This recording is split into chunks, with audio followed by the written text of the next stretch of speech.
Furio sure likes to be a phony for people, don't he? Yeah.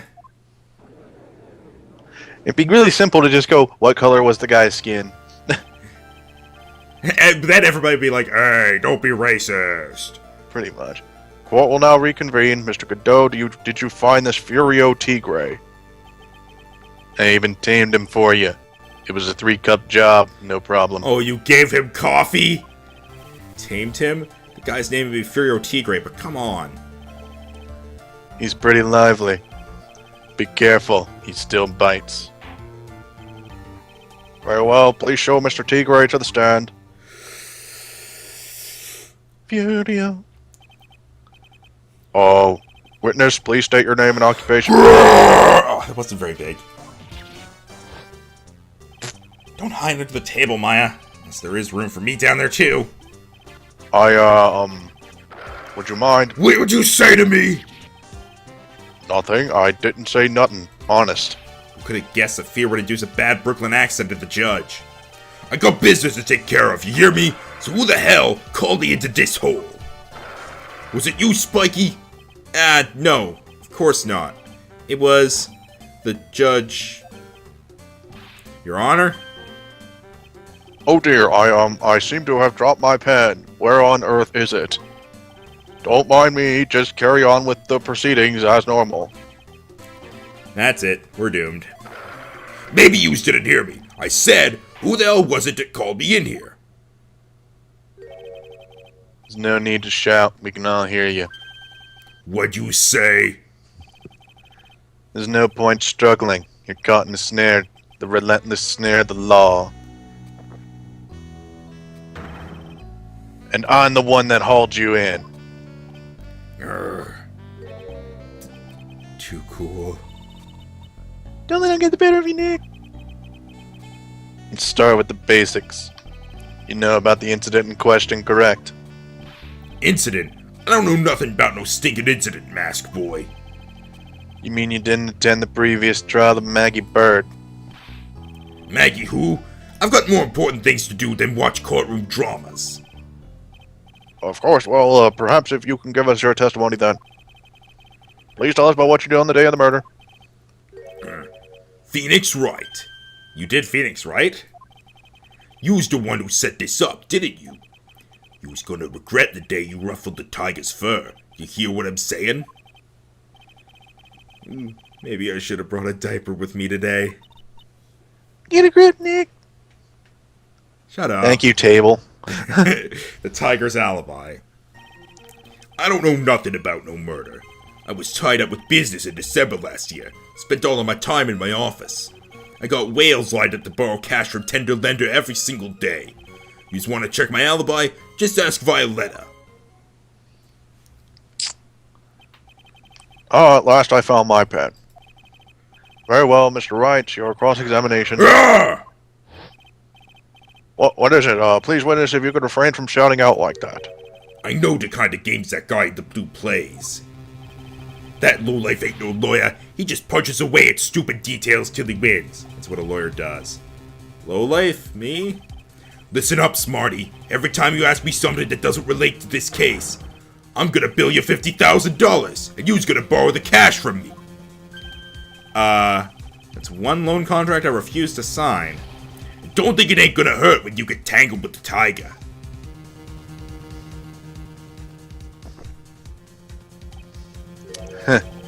I love a good spectator sport. But just a minute, that's really not. This witness is, how can I put it, a hungry tiger roaming the urban jungle. Get on his bad side and he'll bite everyone's heads off. Yours too. Very well. I have no choice but to impose a penalty system here. You's better be listening. I said I got business to take care of. Big business. If I don't split now, I ain't gonna catch my bus. Court will impose a penalty for any irrelevant pressing of witness testimony. Keep that in mind as you begin your cross-examination, Mr. Wright. Yes, Your Honor. You can do it, Nick. Come out from under there already, would you, Maya? I can't tell if this means no pressing at all, or be careful with pressing. Seems like be careful in pressing.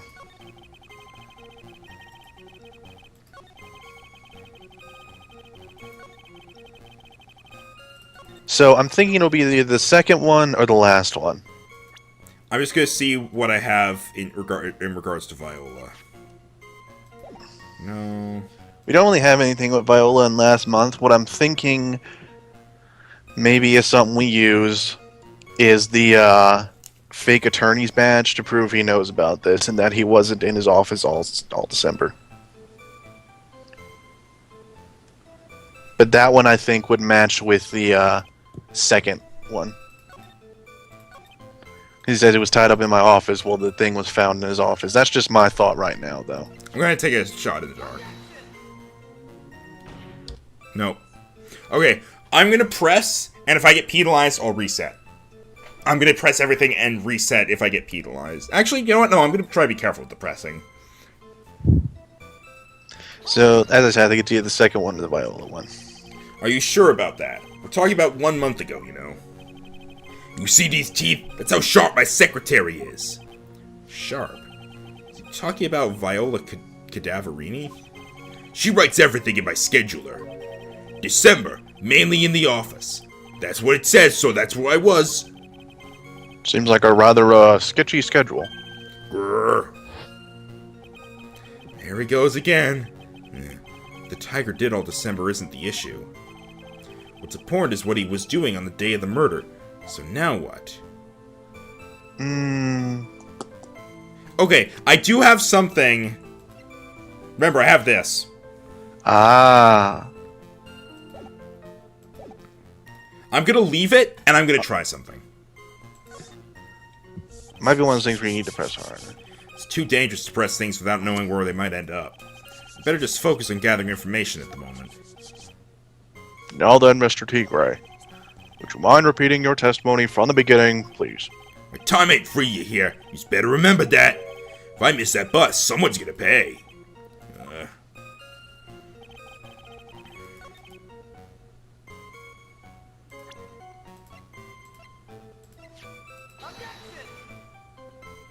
No. Alright, I'm gonna go through this and press harder. I'll leave it if this ends up not being good. Mr. Tigre, what yous want? If you wouldn't mind going into a bit more detail. This is a dead end, Triton, you know it. Remember the rules. No, it's essential that we establish the witness's alibi accurately. I agree. The victim was killed on December 3rd. Were you in the office that day too? Maybe yous ain't listening. Of course I was. I never set foot outside. I had meetings all day with a bunch of cats wanting to do business with me. I ain't never seen that young kid before. I do believe the witness's last statement was important. Oh, Mr. Godot, if you could please. Mr. Tigre, the court asks you to add the last statement to your testimony. Don't let an animal beat you. Be a man, your honor, and ask him yourself. And here we are! Mr. Tigre, you claim you didn't know Mr. Glenn Elg, but it appears that Mr. Elg knew you. What? Mr. Elg left this little note on his calendar. Meet with the Tigre, dated December 3rd. December 3rd? That's the day of the murder. So, Mr. Tigre, I submit that you did indeed know one Mr. Glenn Elg, because on the very day of the incident, you met with him. Rebel. Not bad. You's actually not bad. Sorry? I was just messing with yous to see how good you were. Did you hear that, Nick? He said you're not bad. That's one compliment I could do without. Plus he's lying through his teeth. Witness, please remember that you're under oath. Lies will not be tolerated. Blah, blah, blah, blah. You's calling me a liar. Is that what you're doing? Yes. Wow. So you're saying that your claim to have never seen that kid before is the truth? I said I'm dead serious. You's better believe that's the truth. Then I'd say that gives me time to enjoy another cup of pure black magic.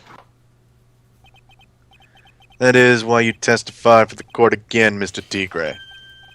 Oh yes, would you mind indulging the court witness? You never actually met the victim. It's gotta be a lie right there. It's time I nailed this guy. The victim, Glenn Elg. I ain't no liar. I never met Glenn Elg. There was some lame guy with that name, though, who wanted to borrow cash from me. I set up a meeting with the guy in my office, Tender Lender. I waited around for him, but he ain't ever showed. I ain't never even been to that Tribulations joint. Who's here? How does he know the name? Oh no, the Matchbox. Yep. I see. That all seems perfectly logical, if bullshit. You had arranged to meet with the victim, but he didn't show up. Heard it's pretty hard to keep appointments when you're dead. Well, you may begin your cross-examination, Mr. Wright. Yes, Your Honor. Yeah. Your yawner. Haha. Didn't I tell you got a big deal going down today? I don't give a shit. I ain't gonna make my bus now. I'm gonna have to take the express train. Don't care. That bill's going straight to you, Wright. Uh-huh. Yeah.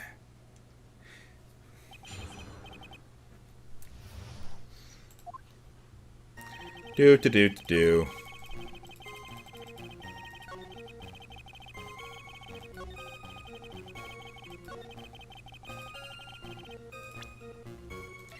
I am so sure I'm not even gonna make a save state.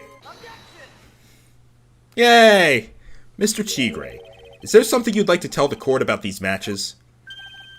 Matches? What you's talking about? He's gonna say something like Viola went there, but he didn't. Or Viola, rather. We found them in your office at Tender Lender. They're from that restaurant. Whoa. If you've really never been to Tribulations before, what was a book of the restaurant's matches doing on your desk? You's been snooping around in my stuff now too, wise guy. What are you, my ball and chain? Ain't no broad controlling me. Yes, there is. Order. Well, witness.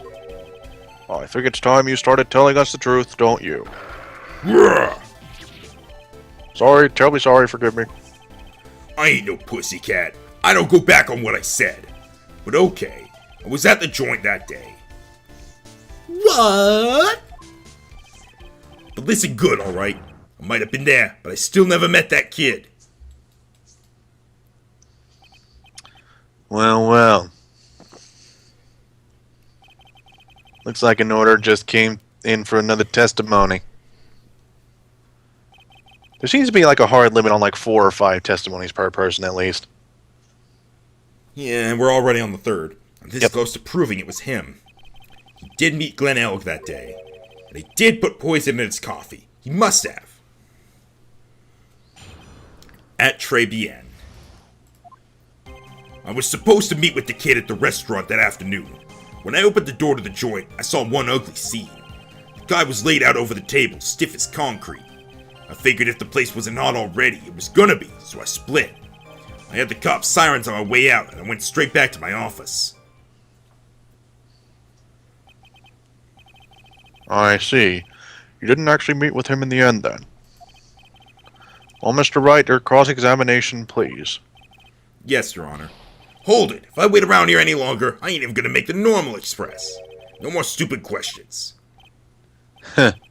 No problem. Anytime Tribe presses you on something irrelevant, I'll see he pays a penalty. Mr. Couture, that's my job.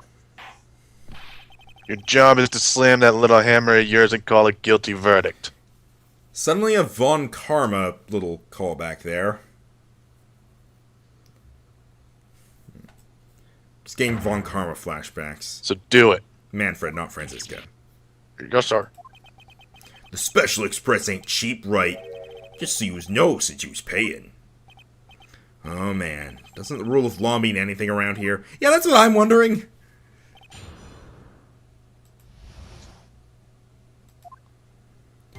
Alright.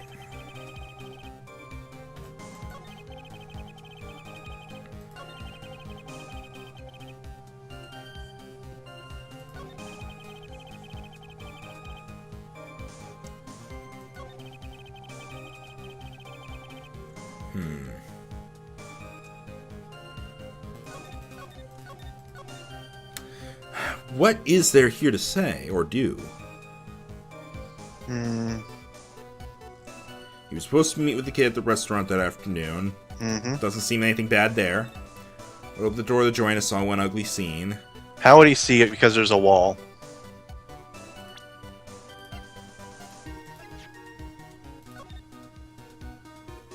I'm pretty sure he means... I don't think he means literally just opened the door and saw it. I think he, like, took a few steps in. I don't know. I'll give it a try. That's my thing right now. We can keep going through them if you want. Oh! It Booyah! stopped the music.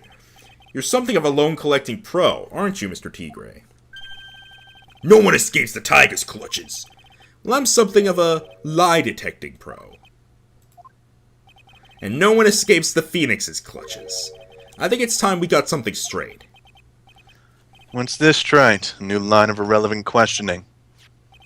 These are the floor plans of the crime scene. You say you were standing at the... Oh, that's the entrance. I thought the entrance was a little square right below it. No, that's the magazine rack. It just... I'm used to Pokemon where a rectangle means exit. No. The swinging thing is the door sign. So he was not been able to see it. I thought that he would, like, walked in, gotten a glimpse, taken a few steps forward, be like, oh shit. You say you were staying at the entrance, Mr. Tigre. From there, your field of vision would have covered an area something like this. Indeed, the witness would have had a clear view of the victim's seat. Isn't that what I just said? I saw the back of the kid's head. Unfortunately for you, that is not possible. If the court would think back, you'll remember that between each of the tables... It's a fucking wall. ...is a tall partition. Why, that's true. Now look at the plans again. The truth is painfully obvious. From the entrance, the field of vision of any customer walking in ends here.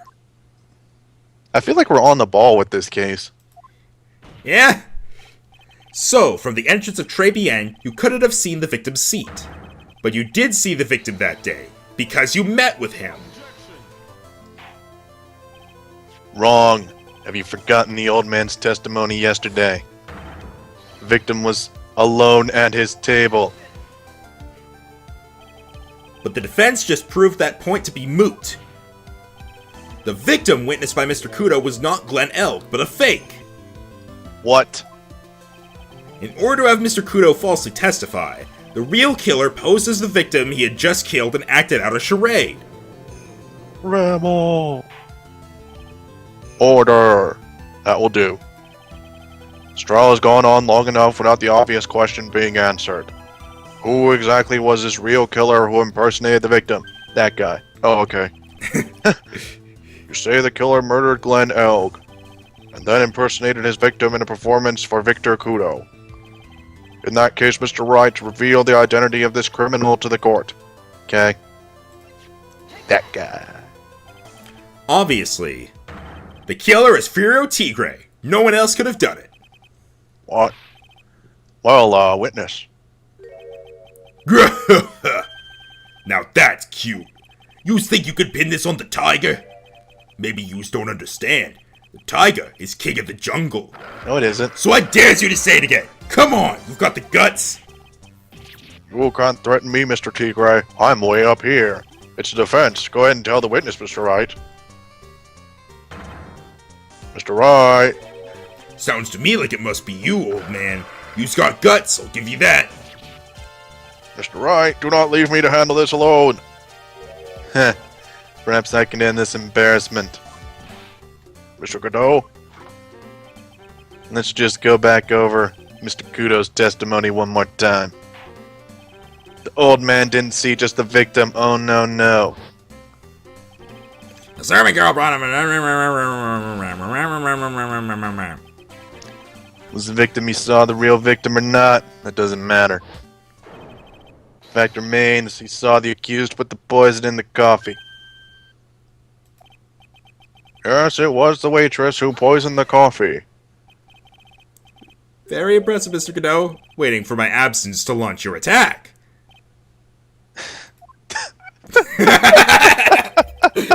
Found your pen at last, Wright. Everyone's dropping those things today. It was in my except pocket. for me. But anyway, Mr. Kudo witnessed two people that day. He saw the victim, the supposed Mr. Glenelg, and the waitress from behind. Yes, your point, Mr. Wright. I think the conclusion is obvious. If this Glenelg was really the killer in disguise, then surely it's possible the waitress was also part of the show. What? You mean the waitress was an imposter as well? The defendant, Ms. Bird, fell unconscious immediately after the incident. And someone used her fainting to hatch an elaborate plan to pin the murder on her. Who on earth was it? Who was this waitress that Mr. Kudo witnessed? I will just say again, kudos to you for calling this out earlier. It was obviously John Armstrong! Really? Obviously, it's the person you least expect. Really? What's the matter, Your Honor? Oh, nothing. I just dropped my pen again. Don't mind me. Carry on with the proceedings as normal. Okay, anyway.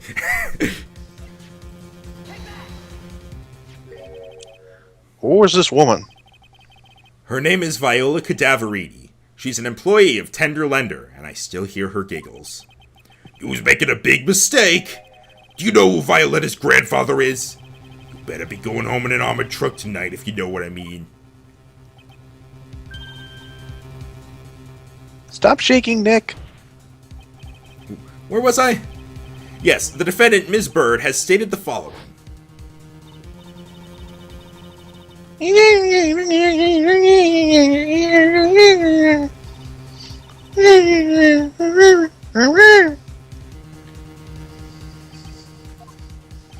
There are just too many contradictions in this case. The second man at the victim's table who nobody but Ms. Bird seems to have seen. The earpiece worn by the victim in his left ear when that eardrum was ruptured. And the radio show he was supposedly listening to half an hour after it was over. There's only one logical explanation that clears up all these contradictions. The whole incident took place twice, once for real and once for show. And Mr. Furio Tigre, the only person who could have committed the crime, was you! No alibi, no justice, no dream, no hope! Witness, what have you got to say? Is this where we get to see his breakdown? Or is it too early for that? That's cute. Too early. Sorry? You's alright. I could do with a guy like you around. What do you mean? Okay, I'm in on this game.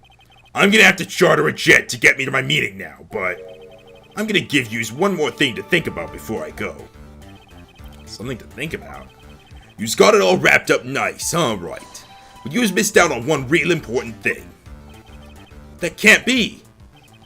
I was in the joint that day, and I met that kid, too.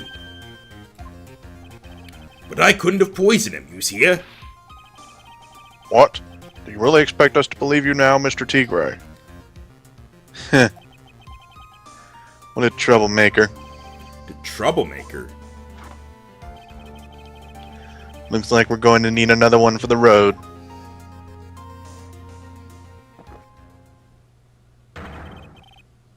One more steaming cup of hot testimony. Indeed, witness, you will explain yourself to the court. I will give you one more chance to testify. What happened that day at Tribulations between yourself and the victim?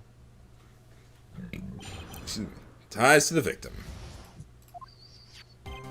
Yeah, I loaned Elk cash, about $100,000.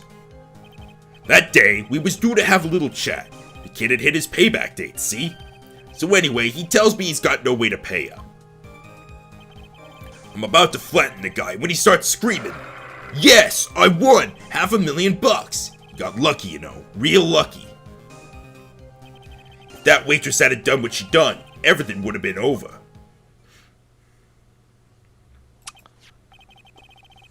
Now, I see that the principal amount you loaned to Mr. Elg was $50,000. Yeah, well, he's got the VIG to take into account. Interest builds up fast, you know. It's faster than fast. $100,000 is twice his principal. And the repayment deadline was December 3rd, the day of the incident in question. Yeah, he was one lucky kid. He got that $500,000 just in time. So I ain't have no reason to kill the kid. And if I ain't got no motive, you ain't got no case. His motive? He has to have one, but what is it? MC Bomber. Yeah, we all know. We have a lot of evidence we actually haven't used in this, like the fake badge and a bunch of other things.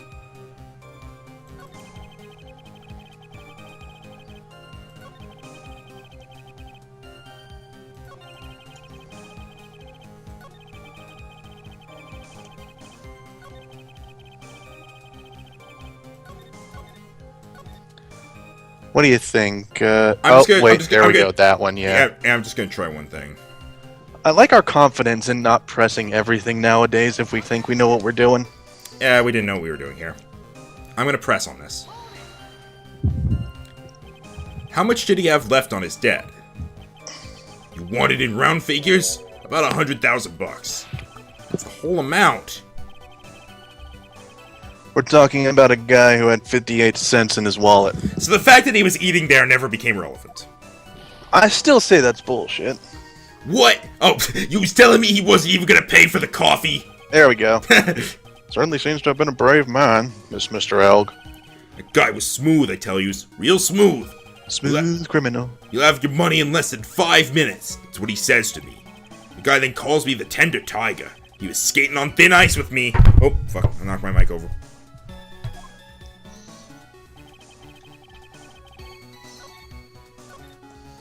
I'm just gonna press everything at this. No, I don't want to do that. So I think the penalty's still here. Maybe something about the payback date?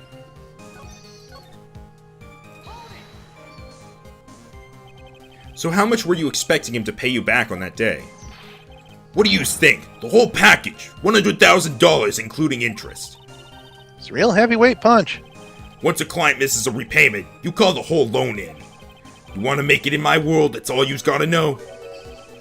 And how many times have Mr. Elk been late with his repayments? Once.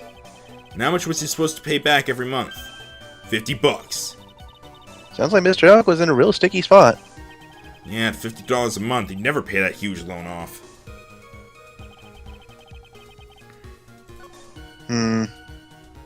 Maybe that one?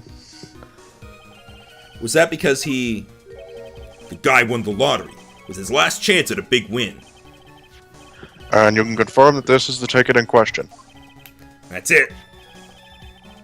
Millionaire Radio Show starts at 1:30 p.m. and runs for 10 minutes. That fixes the time you two met with some accuracy. The whole scene was acted out again 30 minutes later. Also that Mr. Kudo would see it. I can still see the kid's face now. I ain't never gonna forget it.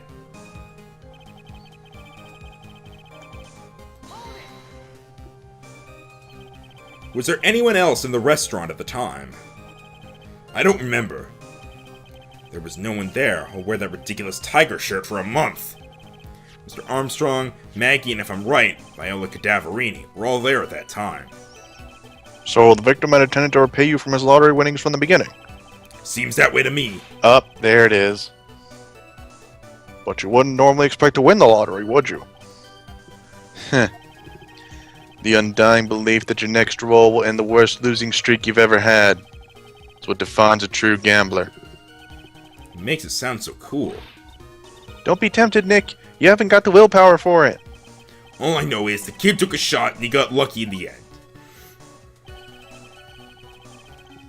Since I've been pressing everything, I'm going to go back and press the very first thing because I haven't pressed it yet. Fine. I'm thinking it's one of the last two. Did he have any way of paying the loan back? The fool was a gambler. He said he couldn't give it up till he landed a big win. So I agreed to help him. Help him, you. I kept hitting him with ideas for ways he could get a big win, but the guy kept losing. So you were helping him for his sake, or yours. Win through compromise. Yous help me, I help yous. What's the difference, huh? I don't believe this. Nick, would anyone really ever loan money to someone they thought was unreliable? Like, for example, if it were you, I'd only loan you $5 max. Thanks a lot, Maya. I definitely think it's one of the last two. We've pressed everything except the very last one. I don't think we pressed this one, actually, have we? Yeah, we did. Okay.